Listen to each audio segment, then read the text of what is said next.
A father's quest for justice. He says he warned the state that his little boy was in danger. He believes the lack of action cost the toddler his life. Good evening, I'm Keith Kate. And I'm Stacy Scheibel. Thank you for joining us. 2-year-old Jaden Hines told his dad he was afraid to go to his mom's house. Today, Jaden's mother was arrested, accused of playing a role in his death.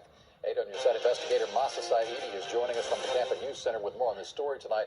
Masa, prosecutors saying this mom pretty much failed to protect her son. That's exactly right, Keith and Stacy. Prosecutors say this mother knew her boyfriend was abusing her child, and she did not stop it. Tonight, we've confirmed the Florida Department of Children and Families was involved in Jaden's case, but action did not come in time to save the little boy. A sudden and tragic end to a young life. Police say Jaden Hines was beaten and left unconscious for at least an hour before 911 was called. Tonight, Jaden's mom, Rashandra Day, and boyfriend Allegra Jones are charged. The question now, did the state miss warning signs? Rashad Hines is Jaden's dad. I called DCF and nobody took action. I have to bury my 2-year-old son tomorrow.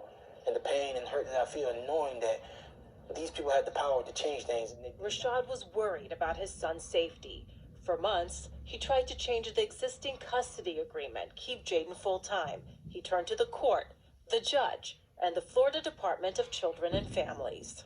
I'm not a DCF expert. I don't have a degree in child care or anything like that, but I do have common sense. She should have been investigated. Knowing that she lost custody of her first daughter, she should have been investigated. Siobhan Harris heads DCF. We called and emailed the agency to learn about the state's involvement in Jaden's case. 10 days later, this statement, quote, "This family was known to the child welfare system. As a result, DCF Secretary Harris ordered a special review to examine prior interactions with the family and address potential systematic issues." Do you think there are potential systematic issues here? Of course I do. My message to Harris would be, please investigate your department. Find out who's responsible for my son's death and get rid of him. Despite his deep pain, Rashad is determined to find purpose in the face of tragedy. He'll work to save other children and keep Jaden's memory alive. And this is what Jaden would do every single day. That eating pizza and drinking his juice from his sippy cup, watching PJ Masks every day. So Jaden's mom is charged with neglect causing great bodily harm and accessory following murder. And this morning, her boyfriend was indicted on first-degree murder. And Keith, he could face death. Right, and it sounds like Jaden's dad did pretty much everything he could to protect his son. Yeah, he really did.